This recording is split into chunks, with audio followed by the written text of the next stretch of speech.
Agradecimentos aos contribuidores do último vídeo: Giovana Lopes, Juan Rodrigues, Renan Matheus, Dalton de Assis e Aylan Kevin da Silva. Outra forma que você pode contribuir também é assinando o nosso aplicativo, davideric.com.br, o maior acervo de terror da internet. Meu apartamento fica no 7º andar, num daqueles edifícios velhos e comuns do centro de São Paulo. E em prédios como este, é super comum ouvir de noite as tubulações gemendo. Mas o que não é comum, e acho que não é em nenhum lugar do mundo, é ouvir de madrugada um som de descarga do próprio vaso sanitário. Foi isso que aconteceu comigo. O som foi tão estranho que eu acordei do meu sono. Aconteceu de madrugada. A descarga, o vaso sanitário se enchendo de água, um som nada normal para quem mora sozinho. Levantei da cama, sonolento. A luz do corredor estava apagada. Cheguei até a porta entreaberta do banheiro. Liguei o interruptor.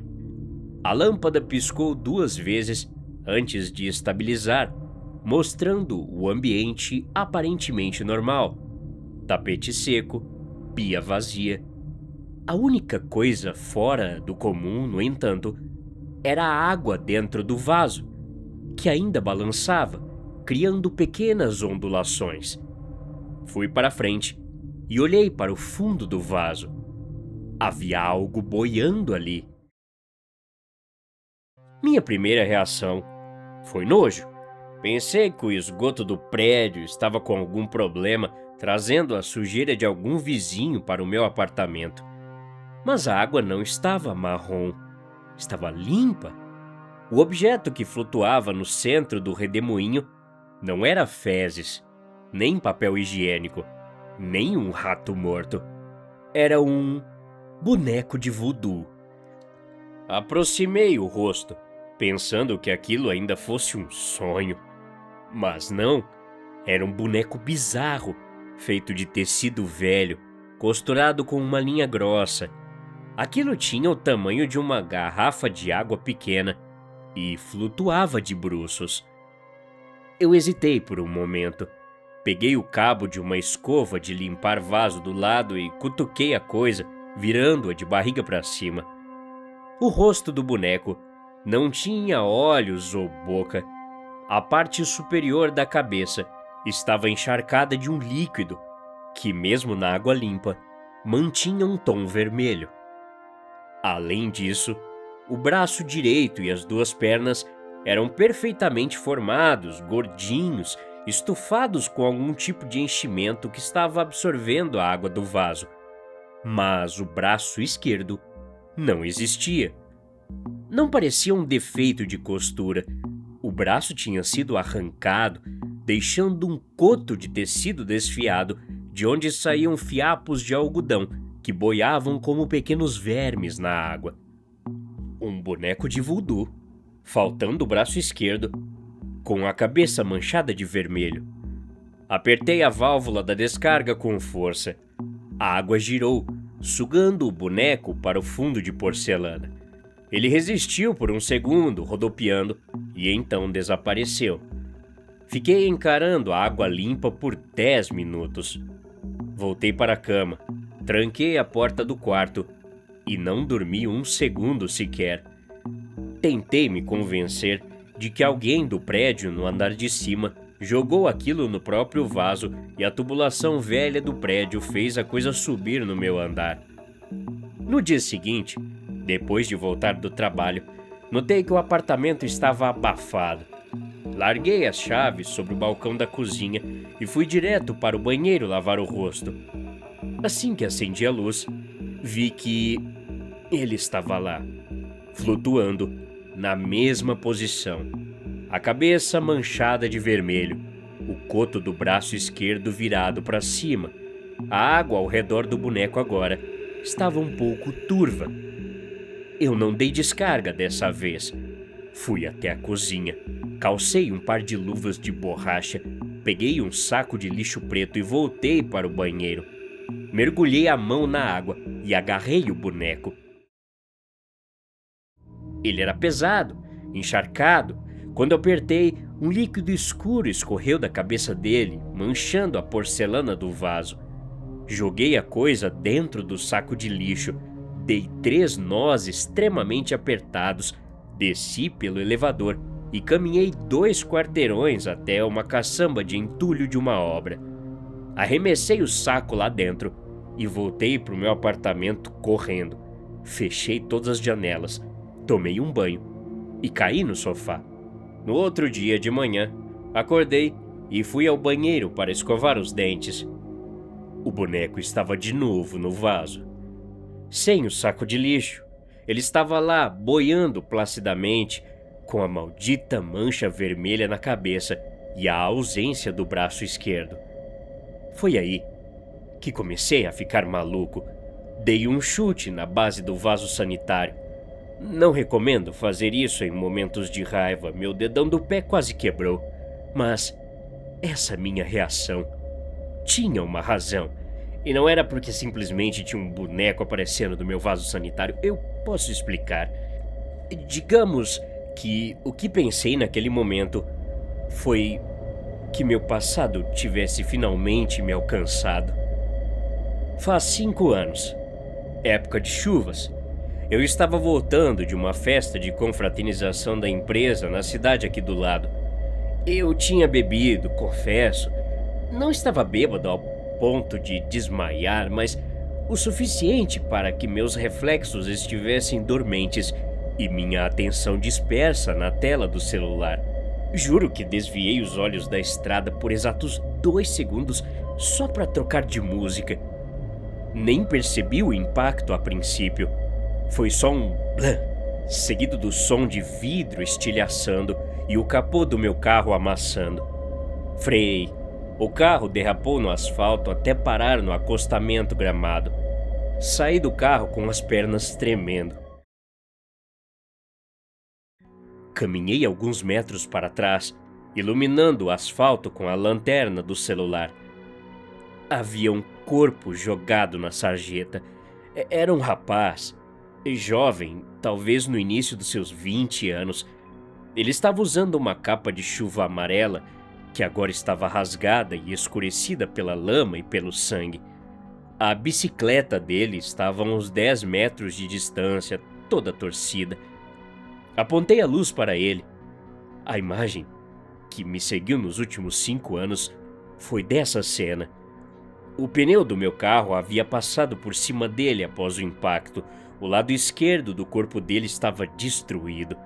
O braço esquerdo havia sido praticamente arrancado na altura do ombro, segurado só por retalhos de carne e da jaqueta rasgada. E a cabeça havia batido no meio-fio de concreto. Uma poça de sangue se espalhava sobre o cabelo dele, misturando-se à água da chuva. Eu não tentei reanimá-lo, não liguei para a ambulância, muito menos para a polícia. Ninguém tinha visto, não tinha câmeras por ali. Entrei no carro e acelerei, deixando o garoto para trás, sangrando na chuva. Consertei o carro numa oficina que eu conhecia na semana seguinte, alegando que havia atropelado um cavalo solto na pista. Fiquei olhando as notícias por meses. O corpo foi encontrado na manhã seguinte. O rapaz chamava-se Luan. A polícia nunca encontrou o culpado e eu continuei a minha vida. Mas agora, 5 anos depois, aquele boneco boiando na água do meu vaso sanitário não era coincidência. O braço esquerdo arrancado, a cabeça vermelha. Alguém sabia o que eu tinha feito e estava me torturando psicologicamente antes de me expor para o mundo. E eu sabia exatamente quem poderia ser. Durante as minhas pesquisas obsessivas nos jornais locais da época do acidente, eu havia memorizado todos os detalhes sobre a família da vítima. O garoto morava com a mãe, Dona Zélia. Eu me lembrava de ter visto a foto dela no jornal chorando no cemitério. O jornal citava o bairro onde eles moravam, um distrito periférico da cidade vizinha. Com algumas dessas informações, consegui o endereço exato deles na época. Então, Voltando para agora, a paranoia me fez vestir uma calça jeans, colocar um casaco e pegar as chaves do carro. Eu ia até lá, até a mãe do rapaz, oferecer todo o dinheiro que eu tinha, confessar, chorar e implorar para que ela parasse com aquilo. Se ela queria me destruir, que chamasse a polícia de uma vez, não fizesse um boneco para me torturar. Cheguei ao endereço por volta da meia-noite. Era uma casa modesta, muros baixos, descascados e um pequeno portão enferrujado. A janela da sala estava com a luz acesa, o pequeno jardim mal cuidado na frente. Não havia campainha. Bati palmas. Ninguém atendeu. O desespero me deixou imprudente. Empurrei o portãozinho de ferro, que abriu sem tranca. Caminhei até a porta da sala e bati. Dona Zélia! Chamei. Por favor, eu preciso falar com a senhora. Eu sei o que a senhora está fazendo. Silêncio. Bati de novo. Dessa vez, a porta se moveu. Estava apenas encostada. Entrei na sala. Os móveis eram velhos e cobertos por pequenas toalhas de crochê. Uma televisão de tubo estava ligada em um canal de compras no mudo, e sentada em uma poltrona encarando a tela, estava a mãe. Dona Zélia estava muito mais magra do que na foto do jornal, os cabelos ralos e bagunçados. Ela usava uma camisola e tinha as mãos repousadas no colo. Eu parei na frente dela. Fui eu disse. Fui eu, Dona Zélia. Fui eu quem atropelou o Luan. Eu não prestei socorro. Eu sou um monstro, eu sei. Eu mereço morrer, mas, por favor, para. Para com os bonecos. Eu me entrego. Mas desfaça essa magia, ou sei lá o que a senhora fez. Fiquei de joelhos, soluçando, esperando uma reação diferente do que ela teve. Boneco? Ela perguntou. Dona Zélia estava olhando para mim, mas não estava me vendo. Ela inclinou a cabeça para o lado. Você é amigo do Luan? Ela perguntou. Ele foi trabalhar? O Luan trabalha muito, sabia? Trabalha no mercado, mas ele chega já já. Ele só está atrasado hoje. Dona Zélia? Seu filho é vivo? Ele não sofreu um acidente? Não perdeu o braço? Ela riu, tateando o ar até tocar o meu ombro. Que bobagem, menino. O Luan não morreu. Ele caiu de bicicleta quando era pequeno, só isso. Ele machucou o pescoço, mas foi coisa boba. Ficou um tempinho com aqueles protetores, mas ele está bem. Ele tem todos os bracinhos e as perninhas, graças a Deus. Você quer esperar ele chegar? Tem bolo na cozinha. Olhei para a cozinha. Frascos e mais frascos de remédios, papéis médicos para tudo quanto é lado. Receitas de psicólogos, psiquiatras, medicações para Alzheimer, demência. Aquela mulher não estava fazendo voodoo contra mim. Aquela mulher mal sabia em que ano estávamos. A culpa e a vergonha de ter invadido a casa de uma idosa doente me pegou. Mas, se não foi ela quem fez o boneco, quem fez? Eu vi o garoto no chão, eu vi muito sangue, vi roupas rasgadas, mas confesso que não cheguei perto o suficiente para examinar os ferimentos dele. Eu deduzi que o braço dele tinha sido arrancado. Eu tentei lembrar das linhas pequenas do obituário e do laudo policial que li na internet anos atrás, a causa da morte de Luan. A mãe dele poderia estar misturando as coisas. Na causa da morte dizia algo sobre vértebras cervicais, pescoço quebrado. Em momento nenhum o jornal mencionou amputação ou esmagamento da cabeça. O garoto talvez não perdeu o braço esquerdo. Levantei do chão tão rápido que quase perdi o equilíbrio. Corri para fora da casa, entrei no carro, bati a porta e acelerei. Cheguei ao meu prédio às 2 da manhã. Estacionei o carro de qualquer jeito em cima da calçada, corri pelo saguão e soquei o botão do elevador. Os andares demoravam uma eternidade para passar. 1, 2, 3, 4, 5, 6, 7. As portas abriram e eu corri pelo corredor. Assim que destranquei a porta e entrei no apartamento, o som foi pior do que nos últimos dias. Não era mais simplesmente o barulho da descarga. Era o som de uma cachoeira que caía água sem parar. Fui em direção ao banheiro. A água estava escorrendo por baixo da porta, alagando o chão todo do corredor, formando poças enormes e escuras. Eu não pensei em nada. Imagina sua casa ou seu apartamento subindo água do vaso sem parar. Eu não racionalizei. Avancei pelo corredor encharcado e chutei a porta do banheiro. A luz piscava. O ambiente estava imerso em 3 dedos de água. E lá, no meio do vaso sanitário, que agora transbordava sem parar como um chafariz do demônio, estava ele, o boneco, boiando, rodopiando na água suja, mas sem cair do vaso.